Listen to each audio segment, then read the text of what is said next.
Okay जी। आज हम बात करेंगे सेंट्रल डॉगमा के बारे में कि ये क्या है। The central dogma of cell.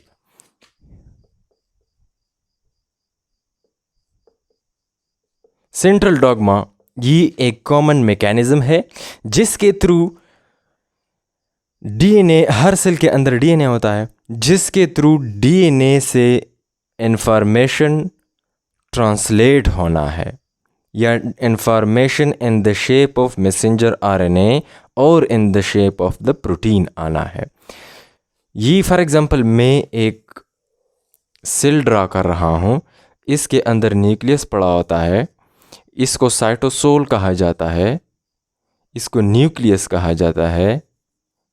अब न्यूक्लियस के अंदर एक मॉलिक्यूल पड़ा है जिसको डीएनए कहा जाता है। जितना भी इंफॉर्मेशन है इस सेल के बारे में वो सब इस मॉलिक्यूल में पड़ा है, इस डीएनए में पड़ा है। अब वही information in the shape of genes पड़ा है। हर जीन ने आगे जाके ट्रांसक्राइब होना है और ट्रांसलेट होना है। तो सेंट्रल डॉगमा में दो चीज़ें हैं बस, ट्रांसक्रिप्शन है और ट्रांसलेशन है।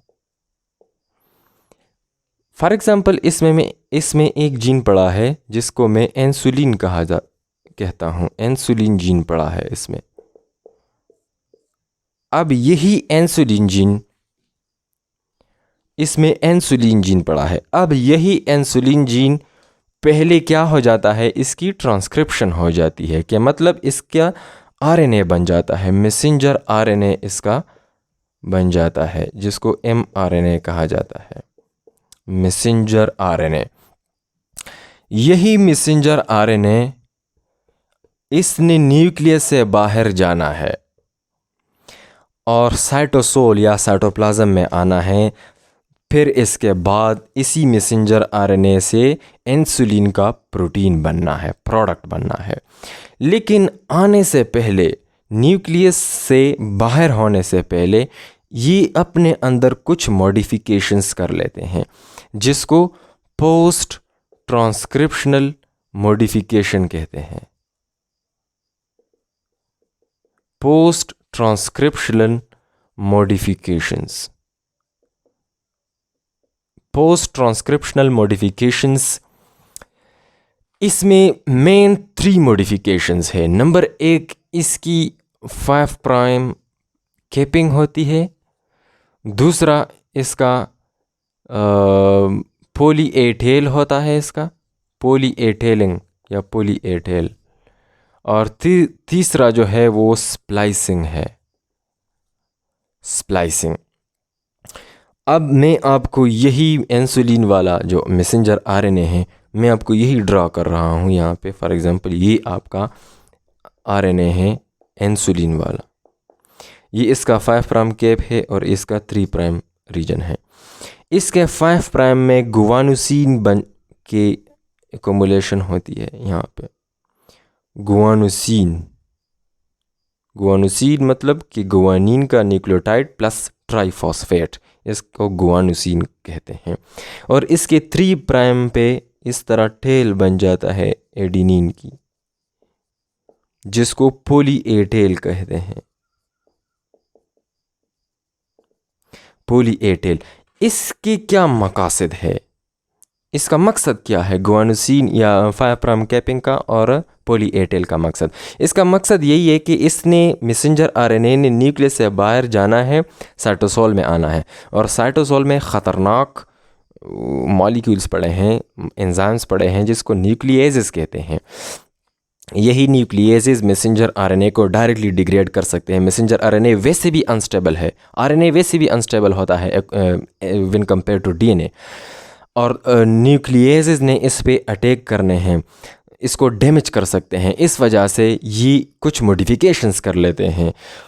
5 प्राइम कैपिंग इसकी हो जाती है, plus poly A telling adenine की कुछ मॉलिक्यूल्स इसके टेल पर 3 प्राइम रीजन पर आ जाते हैं, जिसको पॉली ए टेल कहते हैं। The purpose of these modifications is to protect the messenger RNA from the nucleases. दो तो यही मॉडिफिकेशंस हो जाते। तीसरा जो मॉडिफिकेशन है वो ये है कि मैसेंजर आरएनए जब इनिशियली बन जाता है तो इसके अंदर कुछ रीजन्स होते हैं जिसको एक्सॉन्स और इंट्रॉन्स कहते हैं। अब ये जो एक्सॉन्स वाले पार्ट है ये हमारे लिए रिक्वायर्ड है। जो इंट्रॉन वाले पार्ट है इसमें कुछ इन्फॉर्मेशन नहीं है, इसमें इन्फॉर्मेशन नहीं है। ये जीन्स के लिए इम्पोर्टेंट या प्रोडक्ट के लिए इम्पोर्टेंट नहीं है। इसको पुराने ज़माने में इसको जंक डीएनए भी कहा जाता है, लेकिन ये जंक नहीं है। इसके भी अपने कुछ मकासद है, लेकिन इस मामले में प्रोडक्ट के मामले में इसमें कोई इन्फॉर्मेशन नहीं है और ये हमारे लिए रिक्वायर्ड नहीं है। तो इसने एग्जिट होना है तो या इसने एलिमिनेट होना है अपने आरएनए से। ये जो इंट्रॉन्स है ये स्प्लाइस आउट हो जाते हैं। ये एक्सॉन 1 का जो पार्ट है, जो एंड है, ये एक्सॉन 2 हो गया है। ये एक्सॉन 2 के स्टार्ट के साथ फ्यूज़ हो जाता है और ये जो दरमियान में जितना भी पार्ट है जिसको हम इंट्रॉन कहते हैं ये एलिमिनेट हो जाता है। इसको स्प्लाइसिंग कहा जाता है। तो जितने भी इंट्रॉन्स पड़े हैं मैसेंजर आरएनए में वो एलिमिनेट हो जाते हैं और जितने भी एक्सॉन्स है वो अपने आपस में फ्यूज़ हो जाते हैं। इसके रिज़ल्ट में हमारे पास फाइनल मैसेंजर आरएनए आ जाता है, फाइनल मैसेंजर आरएनए। और यही वो आरएनए है, यही वो मैसेंजर आरएनए है जिसमें पूरे का पूरा इंसुलिन का इन्फॉर्मेशन पड़ा हुआ है। यही जब ये स्प्लाइसिंग भी हो जाती है, 5 प्राइम कैपिंग भी हो जाती है, पॉली ए टेल भी हो जाता है, तो फिर यही प्रोडक्ट इसने आगे जाके साइटोसोल में जाना है। अब ये फुली प्रोटेक्टेड है, इसको न्यूक्लियस डैमेज नहीं कर सकते। जब भी जब ये साइटोसोल में आ जाता है यही मैसेंजर आरएनए फाइनल, इसने आगे जाके राइबोसोम्स यहाँ पे पड़े होते हैं। साइटोसोल में राइबोसोम्स पड़े हैं और राइबोसोम्स पर इसके 2 सब यूनिट है, स्मॉल सब यूनिट और लार्ज सब यूनिट। ये स्मॉल सब यूनिट पे यही फाइनल मैसेंजर आरएनए जो है ये अटैच हो जाता है और फिर वो जो बाद में ट्रांसफ़र आरएनए आ जाता है और उसके साथ ट्रांसफ़र आरएनए फिर इसको गाइड करता है कि इसका जो मैसेंजर आरएनए का जो कोडॉन है, जो ट्रिपलेट कोडॉन है, उसके साथ कौन सा एमिनो एसिड कम्प्लीमेंट्री है, वो कौन सा एमिनो एसिड कम्प्लीमेंट्री है, उसने फिर आगे जाके अपना रिस्पेक्टिव एमिनो एसिड उठाना है और यहाँ बाउंड करना है। तो एक एक एमिनो एसिड इसके साथ बाउंड हो जाता है और the accumulation या the grouping या the chain of amino acids is actually a protein। और फिर यही एमिनो एसिड एक के बाद दीगरा ये आपस में आ जाते हैं और प्रोटीन बन जाता है। ये एक पूरा मैकेनिज़्म है जिसको central dogma of the cell कहा जाता है। यूँ चूँकि हर सेल में एक ही है, तकरीबन हर सेल में यही प्रोसेस हो रहा है। कुछ ना कुछ डिफरेंसेस है।